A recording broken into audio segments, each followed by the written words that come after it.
Hi friends, welcome to NVS Vlogs. ಇಲ್ಲೋಗಿದ್ದಪ್ಪ ಇಷ್ಟು ದಿನ ಅಂದರೆ ಇಲ್ಲೂ ಇಲ್ಲ. ಮೊಬೈಲ್ ಸ್ವಲ್ಪ ಖರಾಬ್ ಆಗಿತ್ತು, ಹಾಳಾಗಿತ್ತು. ಅದರಿಂದ ಮೊಬೈಲ್ ಇರಲಿಲ್ಲ. ಒಂದು ಟ್ರಿಪ್ ಮುಗೀತು, ವಿಡಿಯೋಸ್ ಏನು ಮಾಡಲಿಲ್ಲ. ಮೊಬೈಲ್ ಪ್ರಾಬ್ಲಮ್ ಆಗಿರೋದ್ರಿಂದ ವಿಡಿಯೋಸ್ ಮಾಡೋಕ್ಕಾಗಲಿಲ್ಲ. ಮತ್ತು ಈಗ ಗುಜರಾತ್ ಬಿಡೋಂಗಿಲ್ಲ ನಾವು ಒಟ್ಟಾಗಿ. ಯಾಕೆ ಅಂದರೆ ಈಗ ಸದ್ಯಕ್ಕೆ ಅಲ್ಲಿಗೆ ಲೋಡಿಂಗ್ ಜಾಸ್ತಿ ಸಿಗ್ತಿರೋದು, ಅದರಿಂದ ಗುಜರಾತ್ಗೆ ಹೋಗ್ತಿದ್ದೀವಿ. ಬಾಳೆ ಗಿಡ ಈ ಮಳೆಗಾಲ ಅಲ್ಲ, ಈಗ ಬಾಳೆ ಗಿಡ ಗುಜರಾತ್ಗೆ ಜಾಸ್ತಿ ಹೋಗುತ್ತೆ. ಅದರಿಂದ ಮತ್ತೆ ಬಾಳೆ ಗಿಡ ಲೋಡ್ ಮಾಡೋದಕ್ಕೆ ಬಂದಿದ್ದೀವಿ. ಇಲ್ಲಿ ಇದು ಗುಜರಾತಲ್ಲಿ ಅಂದರೆ ಬರೋಡಾ ಅಂದರೆ ಹತ್ತು ಕಡೆ ಹಳ್ಳಿ, ಬರೋಡಾ ಸುತ್ತಮುತ್ತ ಹಳ್ಳಿ. ಮತ್ತು ಲೋಡಿಂಗು ಅಲ್ಲೇ ಬರೋಡಾದಲ್ಲಿ ನೋಡಬೇಕು. ಎಂಟಿ ಕ್ರೇಟ್ ಹಾಕೊಂಬರೋದ್ರಿಂದ ಸ್ವಲ್ಪ ಲೋಡಿಂಗು ಸಮಸ್ಯೆಗಳು. ಖಾಲಿ ಗಾಡಿ ಆದರೆ ಲಾಸ್ಟ್ ಟೈಮ್ ಎಲ್ಲ ತುಂಬ್ದಂಗೆ ಡಬಲ್ ಲೋಡ್ ತುಂಬ್ಕೊಂಬರ್ಬೋದಿತ್ತು. ಈಗ ಕ್ರೇಟ್ ಇರೋ ಕಾರಣದಿಂದ ಡಬಲ್ ಲೋಡ್ ಏನು ತುಂಬೋದಕ್ಕಾಗಲ್ಲ. ಯಾವುದಾದ್ರೂ ಸಿಂಗಲ್ ಲೋಡೇ ನೋಡ್ಕೊಂಡು ಬರಬೇಕು. ಬನ್ನಿ, ಈಗ ಬಳೆ ಗಿಡ ಲೋಡ್ ಮಾಡ್ತಿದ್ದಾರೆ. ಆ್ಯಕ್ಚುಲಿ ಆಲ್ರೆಡಿ ಗಾಡಿ ಸ್ವಲ್ಪ ಆಯಿಲ್ ಚೇಂಜ್ ಇತ್ತು, ಆಯಿಲ್ ಚೇಂಜ್ ಎಲ್ಲ ಮಾಡಿಸ್ಕೊಂಡು ಬಂದೆ. ಈ ಟಾಟಾ ಗಾಡಿಗೆ ಪರವಾಗಿಲ್ಲ ಗುರು, ಅಲ್ಟ್ರಾಗೆ 1 ಲಕ್ಷಕ್ಕೆ ಆಯಿಲ್ ಚೇಂಜ್ ಇರೋದು. ನಮ್ಮ ಗಾಡಿಗೆಲ್ಲ 40,000ಕ್ಕೆಲ್ಲ oil change, first oil change. ಮತ್ತು 80 ಅಂತೆ. ಫಸ್ಟ್ ಆಯಿಲ್ ಚೇಂಜ್ ಮಾತ್ರ 40,000ಕ್ಕೆ ಮಾಡಿಸ್ಬೇಕು ಅಂದರು. ಅದಕ್ಕೆ 40,000 ಆಲ್ರೆಡಿ ನಮ್ಮ ಗಾಡಿ ಓಡಿತ್ತು. ಅದಕ್ಕೆ ಆಯಿಲ್ ಚೇಂಜ್ ಎಲ್ಲ ಮಾಡಿಸ್ಕೊಂಡು ಮತ್ತು ಹಾಗೆ ಈಗ ಲೋಡಿಗೆ ಬಂದಿದ್ದೀನಿ. ಲೋಡಿಂಗ್ ಎಲ್ಲ ಆಗ್ತಿದೆ. ಯಾರು ಹೊಸದಾಗಿ ನೋಡ್ತಾ ಇದ್ದಾರೋ ಪ್ಲೀಸ್ ಸಬ್ಸ್ಕ್ರೈಬ್ ಮಾಡ್ಕೊಳ್ಳಿ, ಲೈಕ್ ಮಾಡಿ, ಕಮೆಂಟ್ ಮಾಡಿ, ಶೇರ್ ಮಾಡಿ. ಈಗ ಡ್ರೈವರ್ಗೆ ನಮ್ಮ ಹುಡುಗ ಬರ್ತಾನೆ, ಲಾಸ್ಟ್ ಟೈಮ್ ಬಂದಿದ್ದಲ್ಲ ಶಿವ ಅಂತ, ಅವರೇ ಬರ್ತಾರೆ. ಬನ್ನಿ ಗುಜರಾತು ಹೋಗೋಣ. ನೋಡಿ, ಈ ಥರ ಪೇಪರ್ ಹಾಕಿ ಲೋಡ್ ಮಾಡ್ತಾರೆ. ನಮ್ಮ ಗಾಡಿಗೆ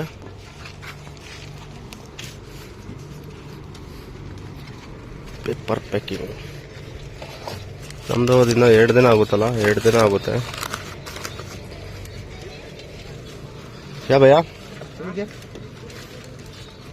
चल रहा है? वीडियो बना रहा है। बना यूट्यूब से पैसा कमाओ।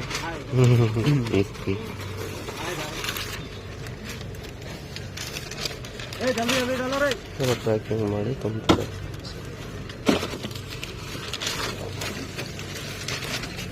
ಆಗಲೇ ದೋಡ್ಸನಲ್ಲ ಕ್ರೇಟ್, ಅದು ದೊಡ್ಡದು 40 ಪೀಸ್ ಬರುತ್ತಂತೆ. ಇದರಲ್ಲಿ ನೋಡಿ ಕಡಿಮೆ ಇಷ್ಟೇ. ಎಷ್ಟು 12 ಪೀಸು. ಹಾಂ ಹಾಂ ಹಾಂ ಹಾಂ.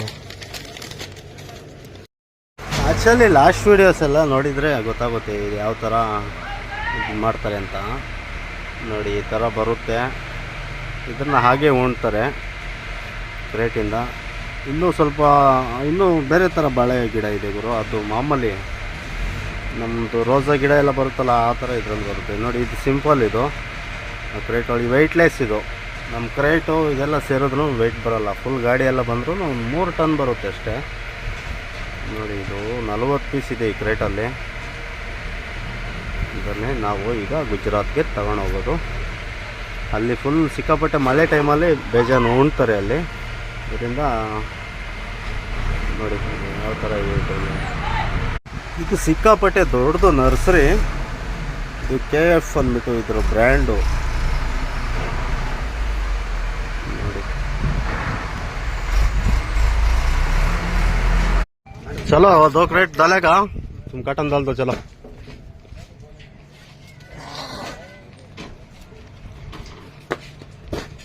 ऊपर डाल दिया ना? कितना डाल दिया? 16 डाल दिया. ठीक है, चलो. 24 डाला था. हाँ, इस बार आटा घुमा दिया तो 16 आ गया. ओके.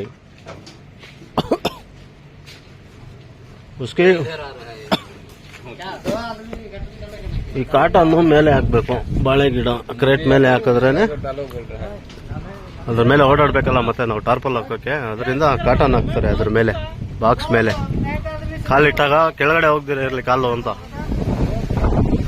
ಮಳೆ ಅಂತೂ ಬರೋ ಥರ ಇದೆ. ಮಳೆ ಬರೋಷ್ಟು ಹೊತ್ತಿಗೆ ನಾವು ಟಾರ್ಪಲ್ ಹಾಕ್ಕೊಬೇಕು.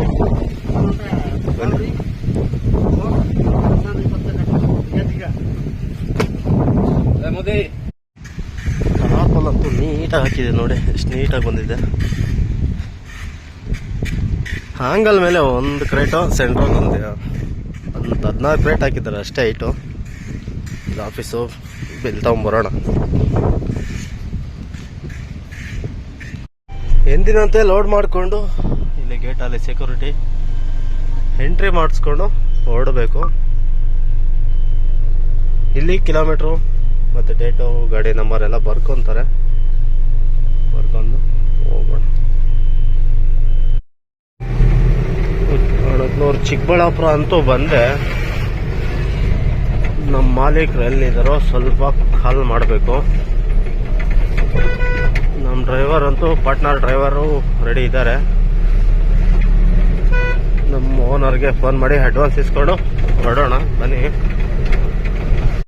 ಆ್ಯಕ್ಚುಲಿ ಅಡ್ವಾನ್ಸ್ ಎಲ್ಲ ಈಸ್ಕೊಂಡು ಒಂದು ಥರ ಬೇಜಾರಾಯಿತು.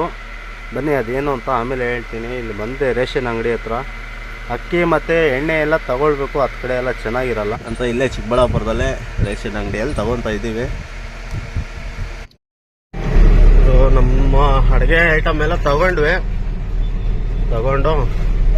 ಪೆಟ್ರೋಲ್ ಬಂಕ್ ಸ್ವಲ್ಪ ಡೀಸೆಲ್ ಹಾಕ್ಸ್ಬೇಡ, ಡೀಸೆಲ್ ಹಾಕ್ಕೊಂಡು ಹೋಗೋಣ. ಇಲ್ಲೆಲ್ಲ ಬರೀ ಮಾರ್ಕೆಟ್ ಗಾಡಿಗಳು ಇವು ಕ್ಯಾಂಟರ್ಗಳು. ಪೆಟ್ರೋಲ್ ಬಂಕಲ್ಲಿ ನಮ್ಮ ಸಬ್ಸ್ಕ್ರೈಬರ್ ಅಣ್ಣ ಸಿಕ್ಕಿದ್ರು, ಮಾತನಾಡಿದ್ರು. ಬನ್ನಿ ಡೀಸೆಲ್ ಎಲ್ಲ ಹಾಕಿದ್ದಾಯಿತು. ಕಿಲೋಮೀಟ್ರ್ ಎಲ್ಲ ಎಂಟ್ರಿ ಮಾಡಿಕೊಂಡು ಮತ್ತು ಮೈಲೇಜ್ ಚೆಕ್ ಮಾಡ್ಕೊಬೇಕಲ್ಲ, ಎಷ್ಟು ಬರುತ್ತೆ ಏನು ಅಂತ. ಬನ್ನಿ ಹೊರಡೋಣ ಬನ್ನಿ.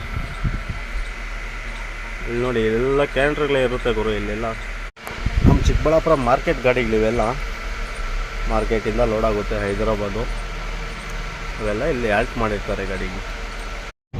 ನಮ್ಮ ಚಿಕ್ಕಬಳ್ಳಾಪುರ ಗಾಡಿ ಸೆಕ್ಷನಲ್ಲಂತೂ ಹೋಗ್ತಿದ್ದೀನಿ. ಸಮಸ್ಯೆ ಆಯಿತು. ಸಮಸ್ಯೆ ಅಂದರೆ ನಮ್ಮ ಡ್ರೈವರ್ ಬರ್ತೀನಿ ಅಂತ ಇದ್ದು ಸಂಜೆ 7 ಗಂಟೆಯಲ್ಲಿ ಫೋನ್ ರಿಸೀವ್ ಮಾಡಿದ್ದ. ಚಿಕ್ಕಬಳ್ಳಾಪುರ ಹತ್ರ ಬರಬೇಕಾದ್ರೆ ಬಂದು ಚಿಕ್ಕಬಳ್ಳಾಪುರದಲ್ಲಿ ನಿಲ್ಲಿಸಿ ಗಾಡಿ ಫೋನ್ ಮಾಡಿದ್ರೆ ಸ್ವಿಚ್ ಆಫ್. ಇವರು ಬಂದರೆ ಬರ್ತೀನಿ ಅನ್ಬೇಕು. ಮತ್ತು ಏನಾದರೂ ಕೆಲಸ ಇದ್ದರೆ ಇಲ್ಲಣ್ಣ ಬೇರೆ ಯಾರನ್ನಾದ್ರೂ ನೋಡ್ಕೊಳ್ಳಿ ಅಂದರೆ ಮುಗೀತಲ್ಲ. ಬೆಳಿಗ್ಗೆಯಿಂದ 3 ಸಲ 4 ಸಲ ಹೇಳಿದ್ದಾನೆ ಲೋಡ್ ಮಾಡ್ಕೊಂಬೋಣ ಬರ್ತೀನಿ ಅಂತ. ಲೋಡ್ ಮಾಡಿಕೊಂಡು ಸಂಜೆ 7 ಗಂಟೆ 8 ಗಂಟೆಯಲ್ಲಿ ಚಿಕ್ಕಬಳ್ಳಾಪುರ ಬಂದಮೇಲೆ ಫೋನ್ ಮಾಡಿದ್ದೀನಿ, ಬಟ್ಟೆ ಎಲ್ಲ ತಾಂತಿದ್ದೀನಿ ಅಂದೂ ಅಡ್ವಾನ್ಸು ನಮ್ಮ ಓನರ್ ಹತ್ರ ಅಡ್ವಾನ್ಸ್ ಎಲ್ಲ ತೊಗೊಂಡು ಫೋನ್ ಮಾಡಿದ್ರೆ ಫೋನ್ ಸ್ವಿಚ್ ಆಫ್. ಏನು ಮಾಡೋದು? ರಾತ್ರಿ 8 ಗಂಟೆಯಲ್ಲಿ ಬೇರೆ ಯಾರ್ಯಾರಿಗೂ ಕಾಲ್ ಮಾಡಿದೆ, ಬಟ್ ಯಾರು ಆ ಟೈಮಲ್ಲಿ ಯಾರೂ ಬರೋಲ್ಲ ಗುರು. ಬೆಳಗ್ಗೆ ಮಧ್ಯಾಹ್ನ ಹೇಳಿದ್ರೆ ಯಾರಾದರೂ ಸಿಗ್ತಾರೆ. ಅದರಿಂದ ನಮ್ಮ ಜೊತೆಯಲ್ಲಿ ಇನ್ನೊಂದು ಗಾಡಿ ಲೋಡ್ ಆಗಿತ್ತು ಅಲ್ಲಿಗೆ, ಸೇಮ್ ಗುಜರಾತ್ಗೆ. ನಮ್ಮ ಓನರ್ ಇಟ್ಕೊಂಡು ಅವ್ರ ಓನರ್ ಹತ್ರ ಮಾತಾಡಿ ಗಾಡಿಯನ್ನು ನಮ್ಮ ಡ್ರೈವರ್ ಒಬ್ಬರು ಸಿಂಗಲ್ ಬರ್ತಾಯಿದ್ದಾರೆ, ನಿಮ್ಮ ಡ್ರೈವರ್ಗೆ ಸ್ವಲ್ಪ ಹೇಳಿ ಅವ್ರು ಸ್ವಲ್ಪ ಗಾಡಿ ಓಡಿಸ್ಕೊಡ್ಲಿ ಅಂತ ಅಂದರು. ಸರಿ ಅಂದ್ಬಿಟ್ಟು ನಮ್ಮ ಗಾಡಿ ಜೊತೆಯಲ್ಲೇ ಬರ್ತಾಯಿದೆ ಆ ಗಾಡಿನೂ. ಗೌರಿಬಿದನೂರಲ್ಲಿ ಆದರೂ ಹೋಗಿ ಊಟ ಮಾಡೋಣ ಬನ್ನಿ. ಊಟ ಮಾಡಿ ಅವ್ರ ಡ್ರೈವರ್ ಇದ್ದಾರೆ, ಸ್ವಲ್ಪ ಓಡಿಸ್ಕೊಡ್ತಾರೆ. ಒಂದು 2 ಅವರ್ 3 ಅವರು, ಟೆನ್ಷನ್ ಇಲ್ಲ. ಯಾರಾದರೂ ಆಗಲಿ ಈ ಥರ ಮಾಡಬಾರ್ದು. ಬರ್ತೀನಿ ಅಂದರೆ ಬರಬೇಕು, ಇಲ್ಲಾಂದರೆ ಹೇಳಿಬಿಡ್ಬೇಕು ಬರೋಲ್ಲ ಅಂತ. ಇಬ್ಬರು ಆ ಗಾಡಿಯವರು ಸಿಕ್ಕಿದ್ರು. ಜೊತೆಯಲ್ಲೇ ಊಟ ಮಾಡಿಕೊಂಡು ಗೌರಿಬಿದನೂರಲ್ಲಿ ಹೋಗ್ತಾಯಿದ್ದೀವಿ. ಇದು ರೋಡ್ ಸ್ವಲ್ಪ ಜಾಸ್ತಿ, ಒಂದು 15 ಕಿಲೋಮೀಟ್ರ್ ಏನೋ ಚೆನ್ನಾಗಿಲ್ಲ. ರೋಡ್ ವರ್ಕ್ ಮಾಡ್ತಿದ್ದಾರೆ, ಬಟ್ ನೋಡಿ ಈ ಥರ ಇದೆ ರೋಡು. ಆಮೇಲೆ ಮುಂದೆ ಚೆನ್ನಾಗಿದೆ ರೋಡು. ಬನ್ನಿ ಹೋಗೋಣ. ಅವರು ಒಂದು 2-3 ಗಂಟೆ ತನಕ 1-2 ಅವರ್ ಓಡಿಸ್ಕೊಟ್ರೆ ಸಾಕು ಹೇಳಿದ್ದಾರೆ. ಅಣ್ಣ ಪರವಾಗಿಲ್ಲ ಬನ್ನಿ. ಅವ್ರದ್ದು ಒಂದು ಸಿಂಗಲ್ ಕ್ಯಾಬಿನ್ ಗಾಡಿ, ಜೊತೆಯಲ್ಲೇ ಮಲಗೋಕ್ಕಾಗಲ್ಲ, ಅದರಿಂದ ನಮ್ಮ ಗಾಡಿಯಲ್ಲೇ ಮಲಗಬೇಕು. ಮಧುಗಿರಿಯಲ್ಲಿ RTO ಇದ್ದಾರೆ. ಬಾಳೆ ಗಿಡ ಅಂದ್ರೂ ಬಿಡೋಲ್ಲ ಅವರು, ಎಂಟ್ರಿ ಕೊಟ್ಟು ಹೋಗೋ ಅಂತಾರೆ. ಲಾಸ್ಟ್ ಟೈಮು ರೋಡಲ್ಲಿ ಅಡ್ಡ ಬಂದುಬಿಟ್ರು, ನಿಲ್ಲಿಸ್ಬಿಟ್ಟೆ. ಏನಂತ ಸರ್ ಏನು ಬಾಳೆ ಗಿಡ 3-4 ಟನ್ ಇದೆ ಅಷ್ಟೇ. ಸರಿ ಆಯಿತು ಎಂಟ್ರಿ ಕೊಟ್ಬಿಟ್ಟು. ಏನು ಎಂಟ್ರಿ ಸರ್ ಅಂದು, ಏನು ಎಂಟ್ರಿ ಅಂದರೆ ಕೊಟ್ಬಿಟ್ಟು ಹೋಗ್ಬೇಕಪ್ಪ ಅಂದರು. $100 ರೂಪಾಯಿ ಕೊಟ್ಬಿಟ್ಟು ಹೋದೆ. ಮತ್ತು ಇವತ್ತು ಸೈಡ್ಗೆ ಹಾಕು ಅಂದರು. ನಿಲ್ಲಿಸ್ಲಿಲ್ಲ.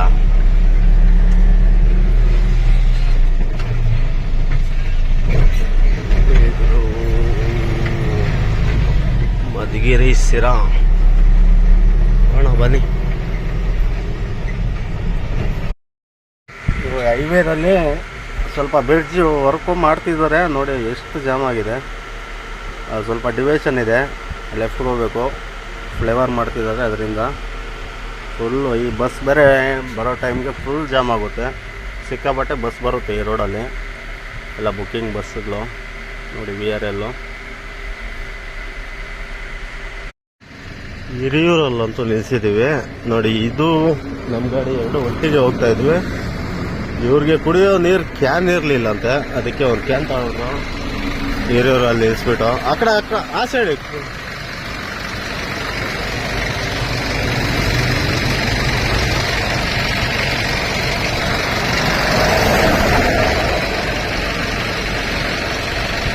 ಕುಡಿಯೋ ನೀರು ಕ್ಯಾನ್ ತಗೊಂಡು ಹೊರಡೋಣ. ನಮ್ಮ ಗಾಡಿ ಎಲ್ಲಿದೆ? ಸಿಂಗಲ್ ಕ್ಯಾಬಿನು, ಬಟ್ ಅವ್ರ ಗಾಡಿಯಲ್ಲಿ ಡಬಲ್ ಡ್ರೈವರು, ನನ್ನ ಗಾಡಿಯಲ್ಲಿ ಸಿಂಗಲ್ ಡ್ರೈವರು. ಅವ್ರ ಗಾಡಿಯಲ್ಲಿ ಮಲಗೋಕ್ಕಾಗಲ್ಲ ಅಂದ್ಬಿಟ್ಟು ಅವ್ರ ಡ್ರೈವರ್ ಅಣ್ಣ ನಮ್ಮ ಗಾಡಿಯಲ್ಲೇ ಬಂದು ಮಲಗಿದ್ದಾರೆ. ಬಟ್ ನಮ್ಮ ಗಾಡಿನೂ ಸ್ವಲ್ಪ ಓಡಿಸ್ಕೊಡ್ತಾರಂತೆ. ಬನ್ನಿ ಹೊರಡೋಣ ಬನ್ನಿ.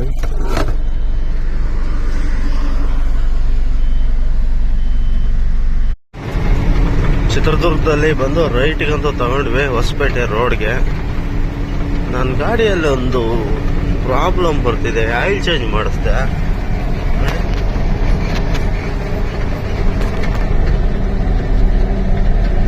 Not available AdBlue, not available ಅಂತ ತೋರಿಸ್ತಿದೆ ನೋಡಿ. ಮತ್ತೆ ಅರ್ಧ ಟ್ಯಾಂಕ್ ತೋರಿಸ್ತಿದೆ AdBlue.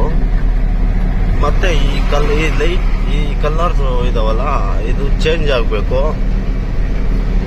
ಏನು ಚೇಂಜ್ ಆಗ್ತಿಲ್ಲ, ಒಂದೇ ಕಲರಲ್ಲಿ ಇದಾವೆ. ಏನು ಪ್ರಾಬ್ಲಮ್ ಅಂತ ಗೊತ್ತಾಗ್ತಿಲ್ಲ ನನಗೂ. ಫಸ್ಟು ಗ್ರೀನ್ ಬರ್ತಿತ್ತು, ಮತ್ತೆ ಬ್ಲೂ ಬರ್ತಿತ್ತು, ಆ ಥರ ಬರ್ತಿತ್ತು ಈ ಕಲರ್ಸು. ಮತ್ತೆ ಈಗ ಒಂದೇ ಕಲರ್ ಇದೆ, ಏನೋ ಅಂತ ಗೊತ್ತಾಗ್ತಿಲ್ಲ. ಇದೇನೋ ಪ್ರಾಬ್ಲಮ್ಮು, ಏನು ಅಂತ ಬೆಳಗ್ಗೆ ಶೋರೂಮಲ್ಲಿ ವಿಚಾರಿಸೋಣ ಮೆಕ್ಯಾನಿಕ್ಗೆ ಫೋನ್ ಮಾಡಿ. ಅವ್ರೇನಾದರೂ ಇಲ್ಲ ತೋರಿಸಿ ಎಲ್ಲಾದರೂ ಅಂದರೆ ಟೆಂಬರ್ಣಿಯಲ್ಲಿದೆ ಶೋರೂಮು, HR ಶೋರೂಮು, ಅಲ್ಲೋಗಿ ತೋರಿಸೋಣ. ಆಯಿಲ್ ಚೇಂಜ್ ಮಾಡಿದಾಗಿನಿಂದ ಇದು ಒಂಥರ ಡಿಫ್ರೆಂಟ್ ತೋರಿಸ್ತಿದೆ ನೋಡಿ. ಒಂದೇ ಬ್ಲೂ ಅಲ್ಲಿ ಹೋಗಿ ನಿಂತ್ಕೊಂಡ್ಬಿಟ್ಟಿದೆ ಈ ಕಲರ್ ಲೈಟು. ಅದು ಗ್ರೀನ್ ಬರಬೇಕು ಆಕ್ಚುಲಿ. ಗ್ರೀನ್ ಬಂದರೆ ಗ್ರೀನು ಮತ್ತೆ ಇದು ಬ್ಲೂ ಚೇಂಜ್ ಆಗ್ತಾ ಇರುತ್ತೆ. ಚೇಂಜೇ ಆಗ್ತಿಲ್ಲ, ಯಾಕೆ? ಮತ್ತೆ ಗಾಡಿ ಏನು ಪ್ರಾಬ್ಲಮ್ ತೋರಿಸಿಲ್ಲ. ಮತ್ತೆ ಅದೊಂದು AdBlue ನೋಡಿ, ಅರ್ಧ ಇದೆ. ಒಂದೊಂದು ಟೈಮ್ ನೋಡಿ ಆ ಥರ ತೋರಿಸುತ್ತೆ. ನಾಟ್ ಅವೈಲೇಬಲ್ AdBlue ಅಂತ ತೋರಿಸುತ್ತೆ. ವಾಟ್ ಎ ಫೆಂಡ್, ಏನಾಯಿತು? ಇವರು ಆ ಗಾಡಿ ಡ್ರೈವರ್ ನೋಡಿ, ಇವರಿಬ್ಬರು ಅಣ್ಣವರು ನೋಡಿ, ಒಟ್ಟಿಗೆ ಎರಡು ಗಾಡಿ ನಿಲ್ಲಿಸಿ ಟೀ ಕುಡಿದ್ವಿ. ಆ ಒಬ್ಬ ಡ್ರೈವರ್ಗೆ ನಿದ್ದೆ ಬರ್ತಿದೆಯಂತೆ, ಅವರೀಗ ಎಕ್ಸ್ಚೇಂಜ್ ಆಗ್ತಾರೆ. ಬಟ್ ನನ್ನ ಗಾಡಿಯಲ್ಲೇ ಮಲಗ್ತಾರೆ ಇನ್ನೊಬ್ಬರು. ನನಗೂ ಒಂದು 3 ಗಂಟೆ 4 ಗಂಟೆ ಮೇಲೆ ಒಂದು 2 ಅವರ್ ಓಡಿಸ್ಕೊಟ್ರೆ ಸಾಕು, ಜೊತೆಯಲ್ಲಿ ಹೋಗ್ಬೋದು. ಬನ್ನಿ ನೋಡಿ, ಇದೇ ಗಾಡಿ ಜೊತೆಯಲ್ಲಿ ನನ್ನ ಜೊತೆಯಲ್ಲಿ ಲೋಡ್ ಆಗಿರೋದು. ಹಾಯ್ ಫ್ರೆಂಡ್ಸ್, ಎಲ್ಲರಿಗೂ ಗುಡ್ ಮಾರ್ನಿಂಗ್. ಬೆಳಿಗ್ಗೆ ಸ್ವಲ್ಪ ಹೊತ್ತು ಮಲಗ್ದೇವ್ರು. ಇನ್ನೊಂದು ಗಾಡಿ ಅಣ್ಣ ಡ್ರೈವರು ಒಂದು 150 ಕಿಲೋಮೀಟ್ರ್ ಓಡಿಸ್ಕೊಟ್ರು. 100 ಕಿಲೋಮೀಟ್ರ್ ಓಡಿಸ್ಕೊಟ್ಟಿದ್ದಾರೆ. ಸಾಕು, ಒಂದೂವರೆ ಅವರ್ 2 ಅವರ್ ಮಲಗಿದ್ದೆ. ಈಗ ಬಿಜಾಪುರಕ್ಕೆ ಬಂದು ತಲುಪಿದ್ದೀವಿ. ಬಿಜಾಪುರದಿಂದ ಪಂಡ್ರಾಪುರ, ಟೆಂಬರ್ಣಿ ಹೋಗ್ಬೋದು. ಬನ್ನಿ, ಇದೇ ಬಂಕು ಇತ್ತು ಇಲ್ಲೇ ಲಾಸ್ಟು. ಮತ್ತು ಇದು ಮಹಾರಾಷ್ಟ್ರ ಡೀಸೆಲ್ ರೇಟ್ ಜಾಸ್ತಿ ಅಲ್ವಾ, ಅದಕ್ಕೆ ಡೀಸೆಲ್ ಫುಲ್ ಟ್ಯಾಂಕ್ ಮಾಡಿಸ್ಕೊಂಡ್ವಿ. ನಮ್ಮ ಗಾಡಿ ಮಾಡಿಸಿ ಮುಂದೆ ಬಂದೆ, ಅವ್ರು ಇನ್ನೂ ಹಾಕ್ಸಿದ್ದಾರೆ. ನೀವು ಹೋಗೋಣ, ಎಲ್ಲಾದರೂ ಅಡುಗೆ ಗಿಡಿಗೆ ಮಾಡಿಕೊಂಡು ತಿನ್ಕೊಂಡು ಹೋಗೋಣ ಆರಾಮಾಗಿ. ನಿಂಗೂ ನಾಳೆ ಬೆಳಗ್ಗೆ ಅಲ್ವಾ, ನಾಳೆ ಡೆಲಿವರಿ ಕೊಡಬೇಕು.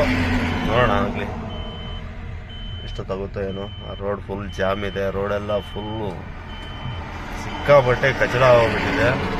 ಗಾಡಿ ಅಂತೂ ಓಡಿಸೋದಕ್ಕಲ್ಲ, ಆ ಥರ ಇದೆ. ಬೇರೆ ರೋಡ್ ಇದೆ, ಬನ್ನಿ ನೋಡೋಣ. ಬೇರೆ ರೋಡಲ್ಲಿ ಹೋಗೋಕ್ಕೆ ಟ್ರೈ ಮಾಡೋಣ. ಆದರೆ ನಸಿಕಿಂದ ಬೇರೆ ರೋಡಲ್ಲಿ ಹೋಗಬೇಡ.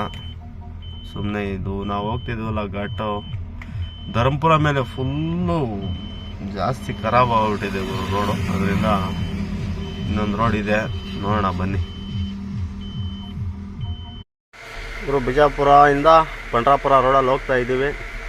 ಈ ವಿಡಿಯೋ ಲೆಂತಿ ಆಯಿತು. ಈ ವಿಡಿಯೋ ಇಲ್ಲಿಗೆ ಎಂಡ್ ಮಾಡ್ತಾ ಇದ್ದೀನಿ. ಪ್ಲೀಸ್ ಇಷ್ಟ ಆದರೆ ಲೈಕ್ ಮಾಡಿ, ಕಮೆಂಟ್ ಮಾಡಿ, ಶೇರ್ ಮಾಡಿ. ಪ್ಲೀಸ್ ಹೀಗೆ ಸಪೋರ್ಟ್ ಮಾಡ್ತೀರಿ ಅಂತ ಕೋರ್ತಿದ್ದೀನಿ. ನೆಕ್ಸ್ಟ್ ವಿಡಿಯೋದಲ್ಲಿ ಸಿಗೋಣ. ಎಲ್ಲರಿಗೂ ಬಾಯ್.